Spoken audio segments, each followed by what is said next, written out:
What's going on, guys? Welcome to another video. I'm your boy NarikChase, and in this video we're going to be reviewing Resident Evil 5.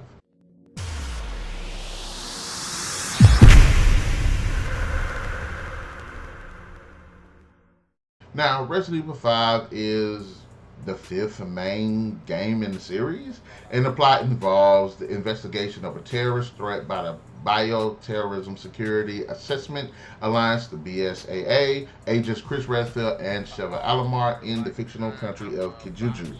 That's actually a pretty cool name. Let's let's go ahead and dive into the plot, to the game and everything. Overall, I think the plot was pretty good. I think it's a really good game in terms of the story. These two characters come together. It's great seeing Chris Redfield. Hadn't really seen him since Resident Evil 1.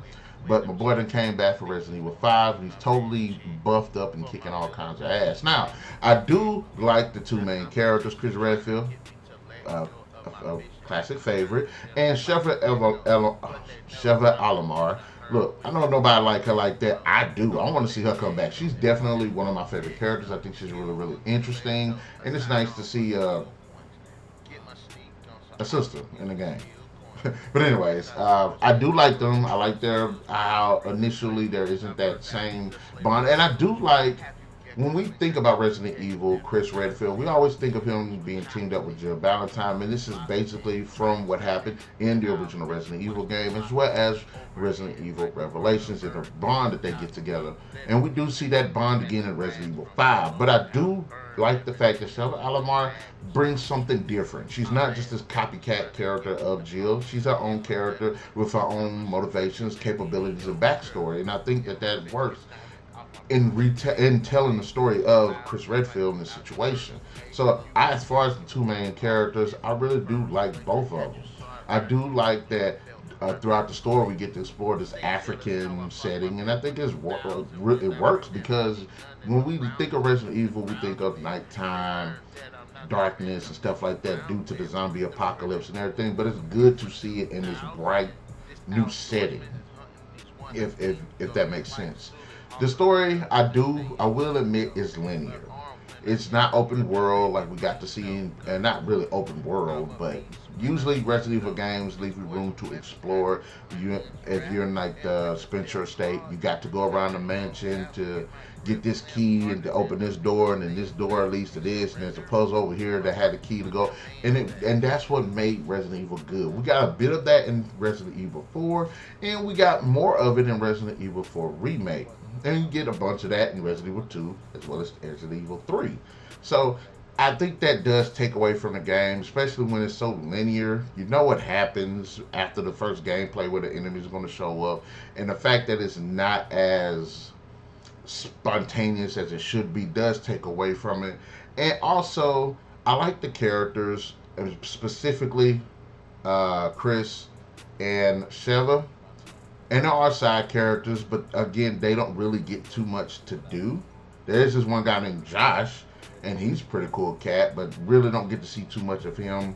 The main villain ultimately is Wesker, and he comes back, and Wesker just completely dominates and steals the show throughout the game. I love the cutscenes with him. I like how he constantly undermines the hero characters with just his shenanigans and really good speeches and just nonchalant attitude. And the fights with them are just epic. They are.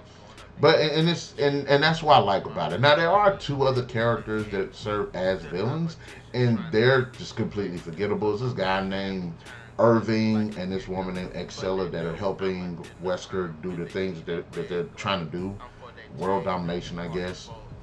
But they're completely forgettable, and they fall again to that trope of just Resident Evil villains that are not interesting. They're flat. They don't really have any impact in the story. And honestly, if you took them both out, the story wouldn't change. Gameplay wise, the game I think does work. It works in a lot of aspects. Again, it kind of speeds up of what was introduced in Resident Evil 4. Less horror, not to say that there isn't any horror, but it's less horror, more focused on the action and the co-op team dynamic that works that the game is focused around. Now, if you're playing with your friend, the co-op works. Sometimes not as good when you're playing by yourself. The AI can get a little wonky sometimes, but it can work most of the time. Although there are sometimes it does kind of. But having said that, enemy types actually can be challenging. They do utilize weapons, and they're a bit more tactical this round. So you see more of them using like guns. See them use more of like bow and arrows, projectile types, hiding, being on top of rooftops, things like that that actually make engaging them pretty sweet. There are a lot of really cool, memorable villains in this game. Not really villains, but creatures, BOWs. One of my favorites, the big axe dude, the executioner, this big fat dude with his sword, and also those giant gigante creatures that aren't really gigantes from 4, but this game's version of them. And you get Reaper, not Reaper. You get you got the Reapers in this game. These big cockroach things that are just assholes, and you got lickers. You got this really cool sequence with the lickers. So there are some challenging gameplay mechanics when it comes to some of these enemies, especially the liquor one when you get kind of sneak between them, avoid having to fight them.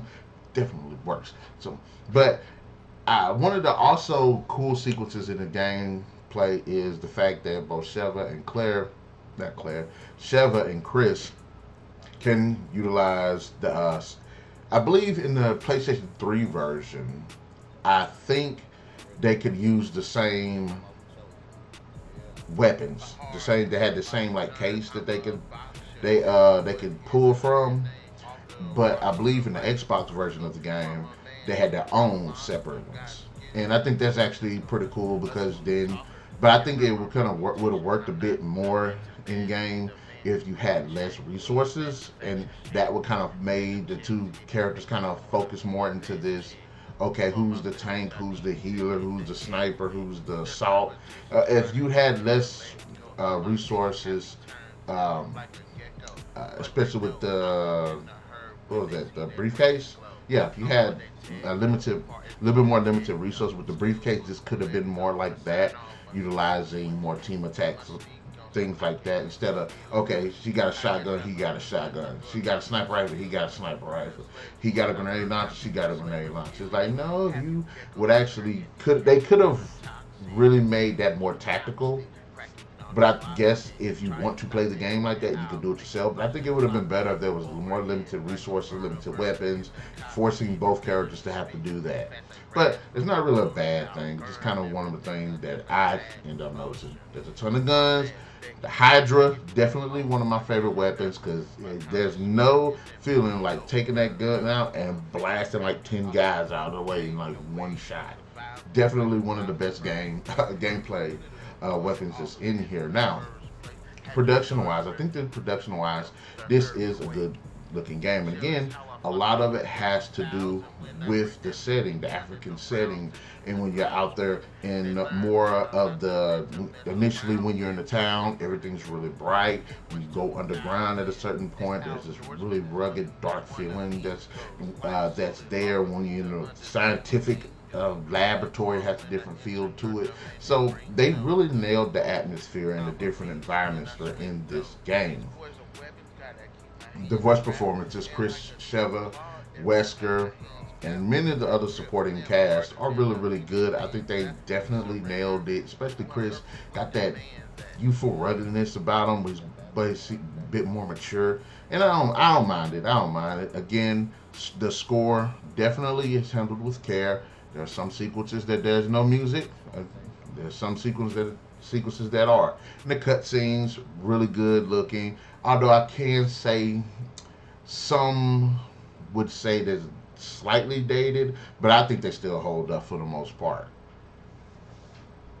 DLC, the game does have some interesting DLC. There's this one called Lost in Nightmares, which kind of takes us back to the Spencer estate from the first Resident Evil game, and the gameplay more of a sneaking around because you get hide from this one creature. I'm not going to say the creature it is.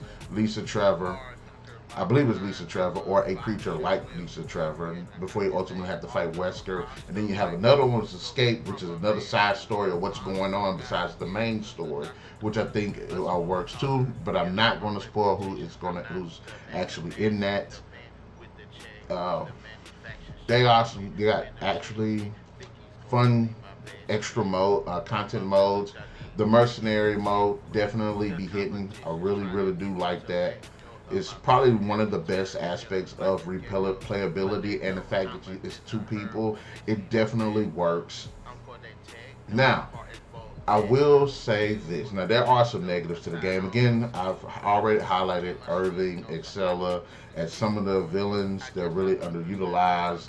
The AI can be wonky. There are some quick time events that do get really ridiculous, and I wish they would have taken those out and been more strategic with them.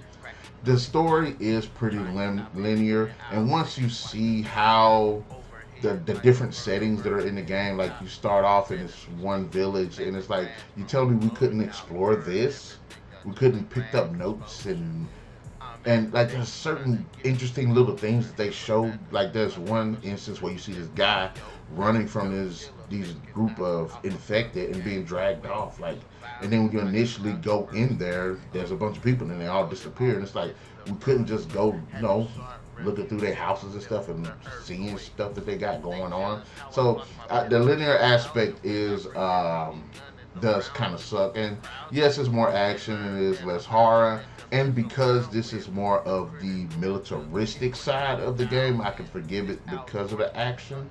Ultimately, when you look at Resident Evil is these things are weapons. So what would you use to combat weapons? Those type of weapons.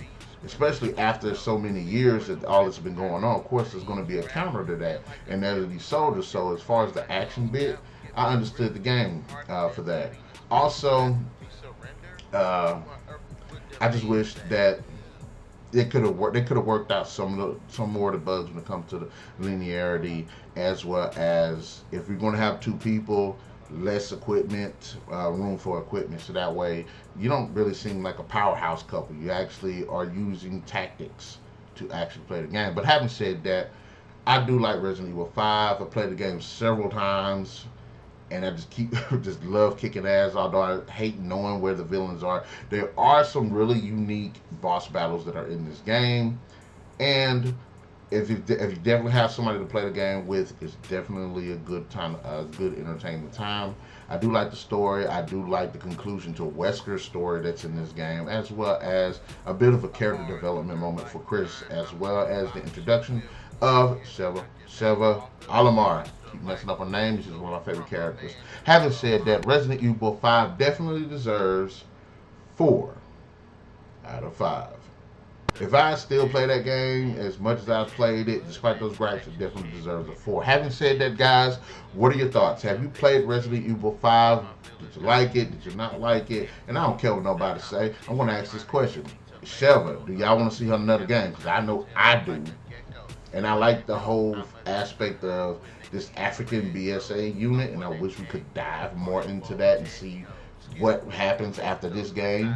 But having said that, we're going to go ahead and just turn it over to you guys. Be sure to hit that like, share, subscribe, and the notification button to get the best of what we got going on this channel. We'll definitely catch you guys later.